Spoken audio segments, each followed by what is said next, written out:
Hey guys, Nary here from Drakewing Gaming. Some of you know me on Twitter, the Gaming Dragon. Today I'm coming back at you another Let's Play episode of Remember the Flowers. So, I got a community guideline strike because I linked to the game's itch.io page, and I appealed it because there's really no explicit sexual content or anything on their itch.io page, so hopefully the appeal works, but from now on in the future I will not be linking to any game's itch.io page ever again. I am just not going to do that. Alright, anyway guys, please sit back and enjoy for the next 18 minutes while I entertain you, and let's jump right in. And it's just a warning, it's not an actual strike, so, alright, so, hope it doesn't go any further than that. Alright, let's jump right in. Alright. He's yelling in pain, which is only making it harder for me to get a grip on what's happening. I try to ignore him. I'm too busy coming to. Fuck! God, what's gotten into you? I can't leave you alone for even an afternoon! Shut the fuck up! My emotions bubble over as I raise my voice in anger. At this wolf I'm once again in the presence of. Why the hell did you wake me up? Excuse me? You were having a fucking fit on the couch when I walked in. I was dreaming. No, I was reliving some of my happier moments in my life.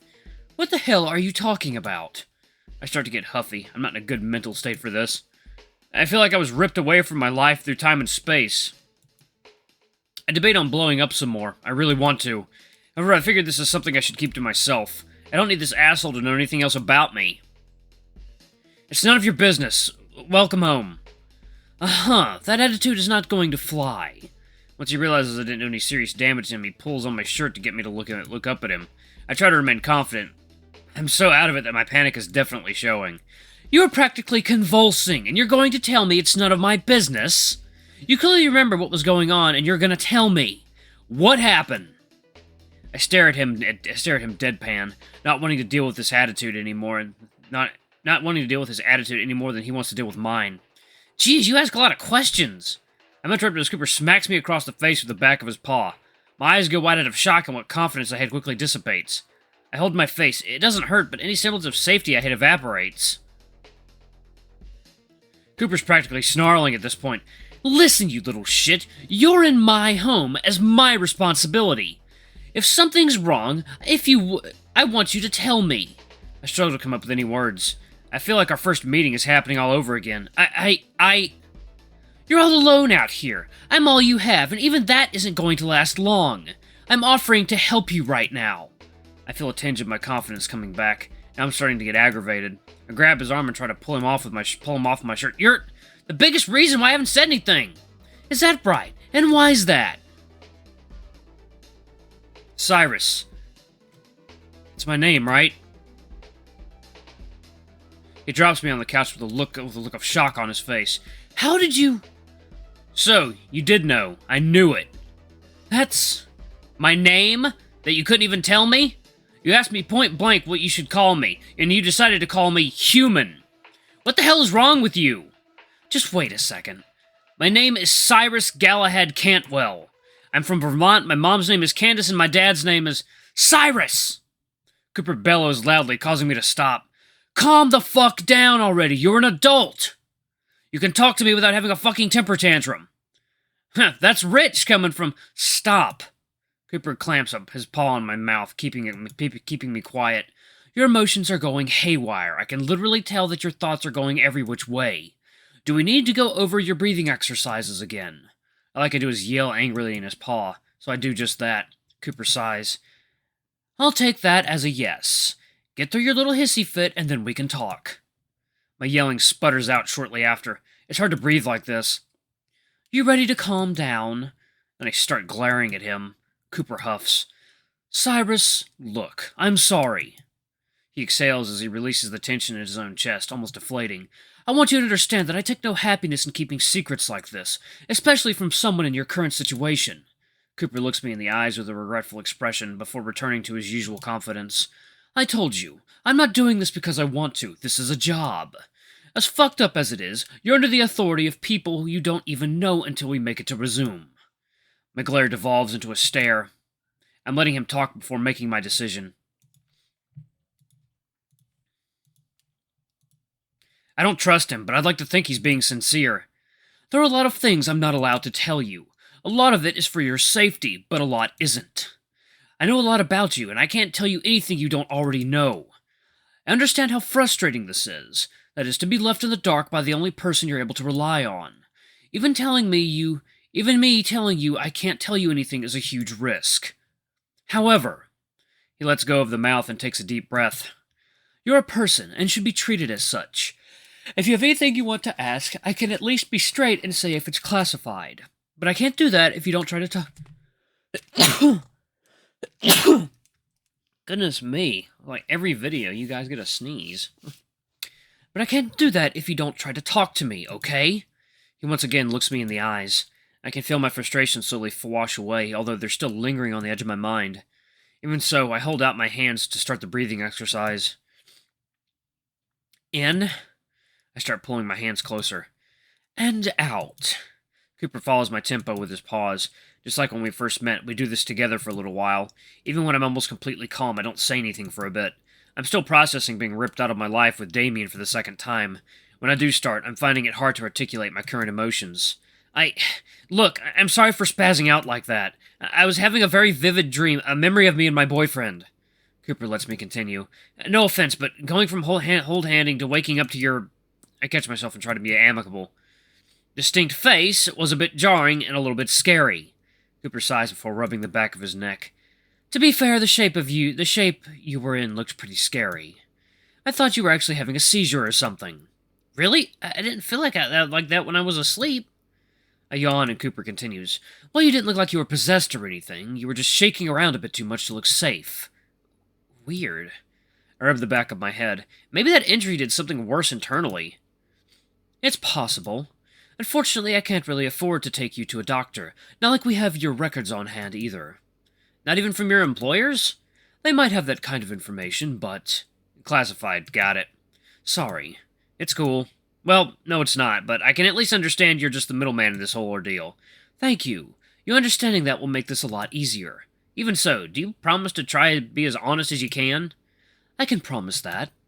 Alright, do you know how I ended up on this planet? When a mommy and a daddy love each other very much. The sudden joke catches me off guard and I almost snap at him. Instead, I just push into his chest, a bit weakly. Come on, man, I'm being serious. Cooper smirks.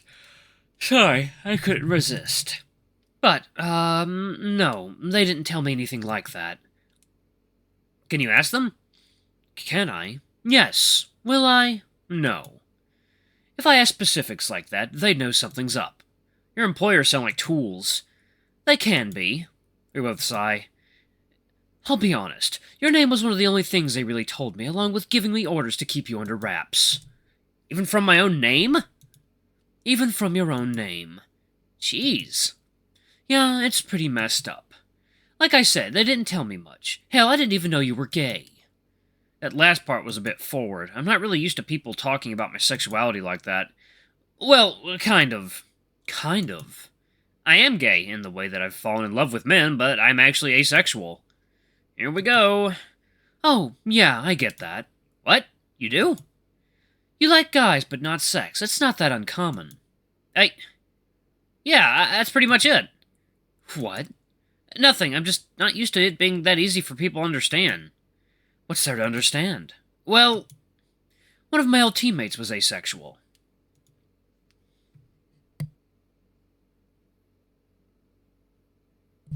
Okay. Cooper drops that casually, but he's still wearing a frown. Really? Yeah, I think she was a demi or something. I'm Omni. He's being so nonchalant that I don't know what to say. You're not that weird. I mean, you are weird, but not that weird. Thanks? The conversation took a turn. Let's get off of my sexuality. So there's nothing else you know about me? No, I know more about you, but it's more about your circumstances, less about your personal life. What are my circumstances? Cyrus. I know, classified. Ooh, excuse me. You catch on quick. It's been a day. At least give me a week to figure out how to live with amnesia. You know, that's fair. I really shouldn't give you a hard time. I squint at him. You seem awfully nice tonight. Why? I'll have you know I'm always nice. I let that BS hang in the air. Anyway, I did get a nice amount of supplies for us while I was out. Oh? Like what? Wait. I look outside. It's a bit darker. What time is it? It's almost 6. Oh, jeez, I slept for over 5 hours? I'll never get to sleep tonight. I might have something that could knock you out. Some tea shit. Some tea shit? How appetizing. Speaking of, come on, help me make dinner. I'm starving. Sure. What do you need help with? Let's find out. I got all kinds of shit. From dumpsters? From dumpsters? I heard you the first time. You didn't answer the first time. No, not from a dumpster. He doesn't continue. Elaborate. So, what even constitutes a dumpster, anyway? Cooper? I'm kidding. You're so easy. Uh-huh. Luckily for us, my client sent me some funds ahead of time to get you home easier, so I got us some decent food. Oh? And since you have such a hunger for knowledge, pun intended, I thought I'd teach you about the kind of food and equipment we have. That certainly sounds better than lying in a pool of your own blood. We'll make some decent memories for you yet. Cooper flashes a genuine smile at me before leading me to the kitchen. Huh, he's almost like a completely different person. Maybe he isn't so bad after all. Oh, but if there's one memory you could forget, could it be the one of me slapping you? Cooper grimaces and rubs the back of his head with his ears lowered. Don't need my employers to catch wind of that. I am sorry, though. I sigh and rub my cheek. Don't worry, I didn't feel a thing. I wink at him with a smile. Cooper gives me an incredulous look. I don't think you understood my joke. Cooper asked for some help sifting through the duffel bags that he dragged in. In his words, there's apparently some decent food. Wow, you did get a lot. How did you carry it all in? I got arms, don't I? He flexes his arms. Damn, he sure does. I guess so. Pretty impressive. What did you expect? When you live on your own, you gotta learn how to be efficient. That sounds like a good enough saying to ask about his past, although he does seem to be in a good mood. I really shouldn't push it. But I do anyway. Why do you live alone? You mentioned friends yesterday? Couldn't you room with them? I used to, but it became apparent that my line of work best suits when I'm alone. What do you mean?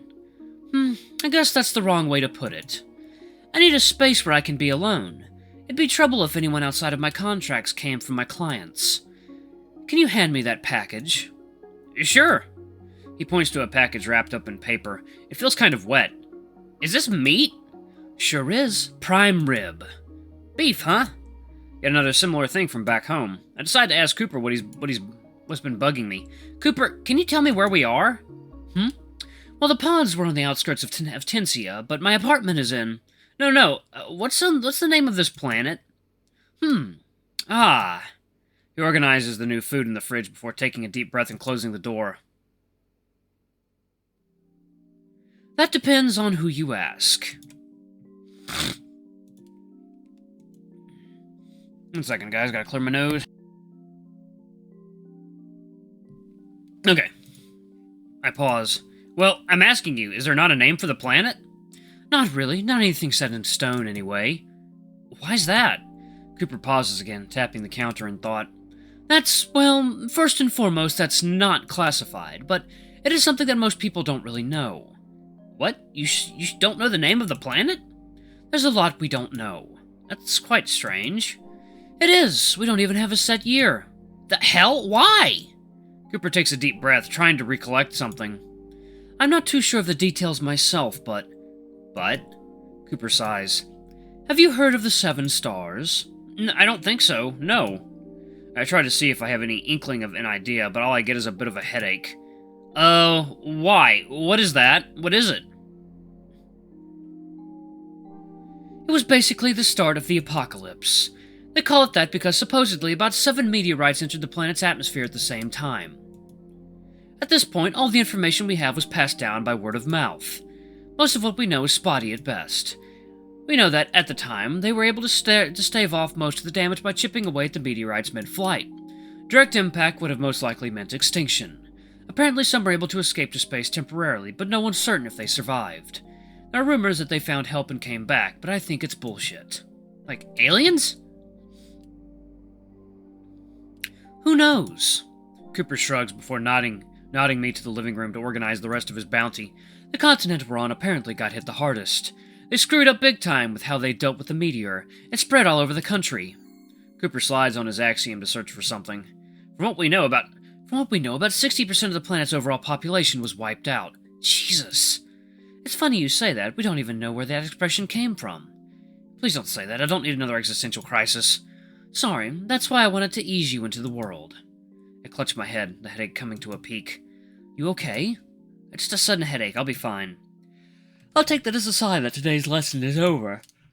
While we travel, I'll let you in on all sorts of things, but for now, try and take care of yourself first, alright? He pats my shoulder in reassurance before guiding me to the couch. Here, I can handle making dinner. You just get some rest. But I've been resting for the past several hours. I whine like a child not wanting to be put down for their afternoon nap. From what I witnessed, you were far from resting. Let me get you some water and some meds. Alright, thanks. I groan as I recline on the couch. Why can I feel headaches when I can't feel anything else? This is bullshit. Here, just drink it slowly. I know. Cooper chuckles at my grumbling as I take the glass of water. It's fizzing a bit, it almost looks carbonated.